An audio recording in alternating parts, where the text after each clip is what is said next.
hook up with Rama's brother after Rama rejects her. She is truly infatuated by the looks of these two brothers. What happens after the demoness repeatedly tells Rama and his brother that she will eat Sita? Lakshmana cuts off the nose of the demoness and she runs away.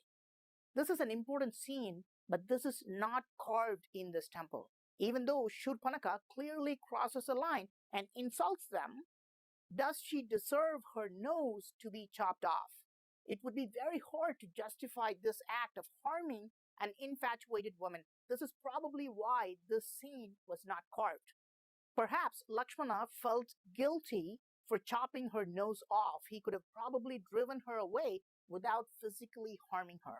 You can see Lakshmana with a guilty face and Rama consoling his brother. But what's happening here? You can see Shurpanakha and her demon form kneeling before another figure, crying. And you can see that this person is visibly angry. Who is he? Why is she crying before him? This is Ravana, yes, the antagonist, the main villain of this entire story. He is the king of all demons. And remember the very first carving of Ramayana? Remember how everyone went to the heaven and begged Vishnu to come to earth and save them from a cruel king? That cruel king is this guy, and he is the brother of Shurpanakha, who's sitting noseless and crying to him. What would you do if you were in Ravana's shoes? What would you do if your sister came to you with a chopped off nose? I will bet you any brother would react angrily and would want vengeance. So what is Ravana going to do now? Will he go and fight with Rama and Lakshmana? No, he's hatching a very devious plan. Meanwhile, in the forest, Sita has spotted a brilliant golden deer and is absolutely enamored by it. She wants Rama to go and bring that elusive deer, which keeps moving further and further away. Rama is very suspicious of this golden deer. It not only seems elusive, but it also appears elusive. But Sita is adamant, so Rama decides to leave his brother at home to protect his wife and starts to pursue this golden deer. And he enters a magic land of illusions. It appears to be a forest with plants and animals and a beautiful waterfall. But look carefully. Water is coming through these two pipes. This is an artificial forest created with Maya and filled with illusions. Look how this plant is growing out of a large rectangular pot. What about this tree? Yeah, it's not growing out of natural ground. What about this giant tree? It is definitely placed on an artificial base to deceive Rama. But why? Rama finally manages to hit the golden deer, and out of its body comes this demon, Maricha. Maricha, that name rings a bell, doesn't it? Yes, this is the same Maricha Rama forgave twice before. First, while killing Maricha's mother Tadaka, he hit him in his thigh and let him live. And then, when Maricha came to the hermitage with his brother to harass the saints, Rama killed his brother but used a special weapon to banish Maricha to a far-off place.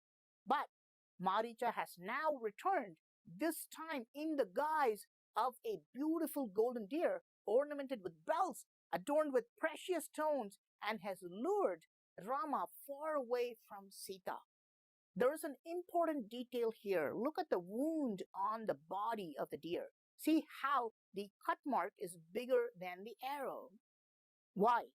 If you see the arrowhead, it will be much wider than the shaft of the arrow. So when the arrowhead pierces the body, it will make a bigger, wider cut mark. But in a human or even a real animal's body, the skin would be quite elastic and you would never be able to see such a large cut because the skin would immediately contract around the wound. See how the wound looks here.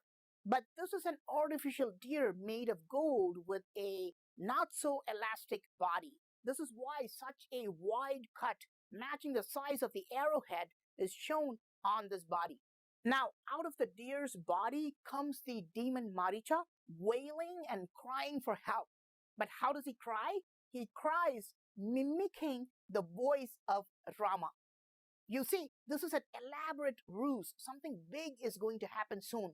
Sita, who's sitting far away, hears Rama crying for help and gets rattled. She now wants Lakshmana to go and save her husband.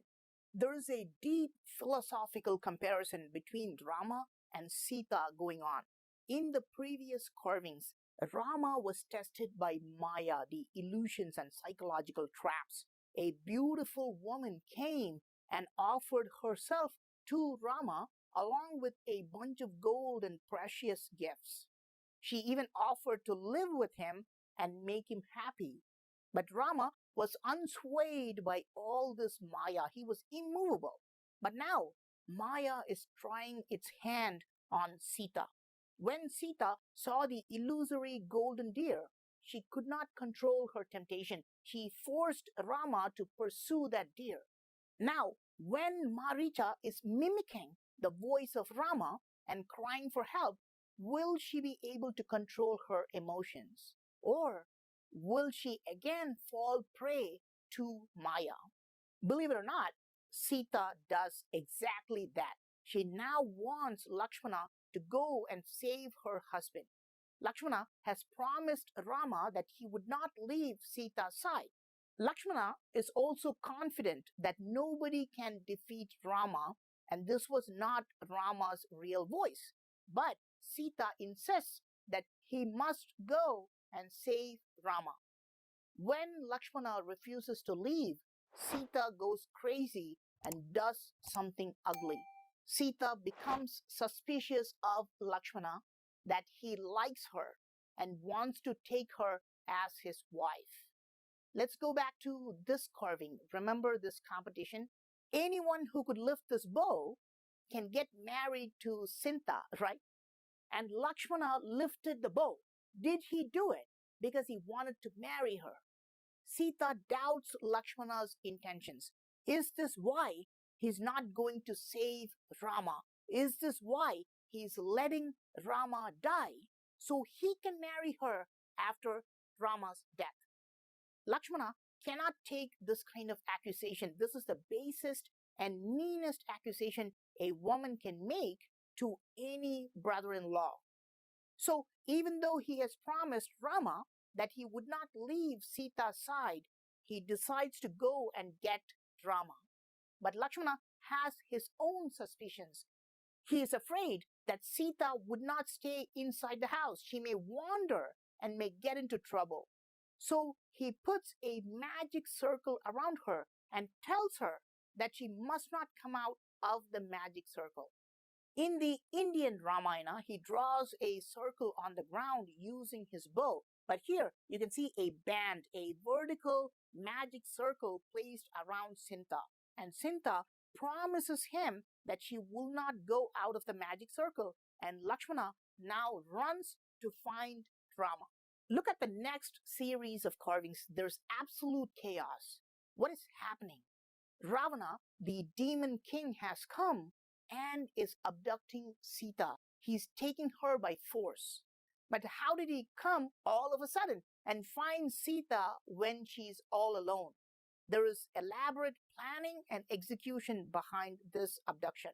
Ravana spoke to Maricha and sent him in the guise of a golden deer to distract Rama. Then Maricha mimicked the voice of Rama and then lured Lakshmana away. So Ravana is timing this accurately and uses it as a perfect opportunity to take Sita away. But Sita was protected by a magic circle, remember? And as long as she stood within the magic circle, Ravana cannot touch her. So what does he do? He disguises himself as an old beggar and begs Sita to give some rice.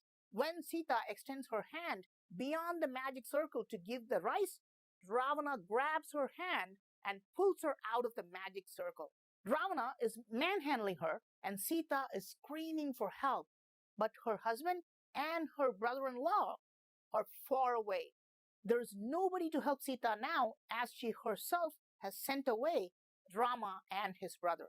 However, you can see a bird attacking Ravana. It's clawing and pecking on his head, which is almost putting Ravana off balance. The symbolism in this panel is just insane. A child is eating a banana and a monkey has come into the house and is growling at him. If you ever see a monkey this close, showing all his teeth snarling at you, you will never forget that experience. It happened to me once and is still etched in my mind. Привіт! В даному відео поговоримо про фронтенд-розробку. Задачею фронтенд-розробника є взяти макет, результат роботи веб-дизайнера, і перетворити його в робочі сторінки, які відкриваються в веб-браузері.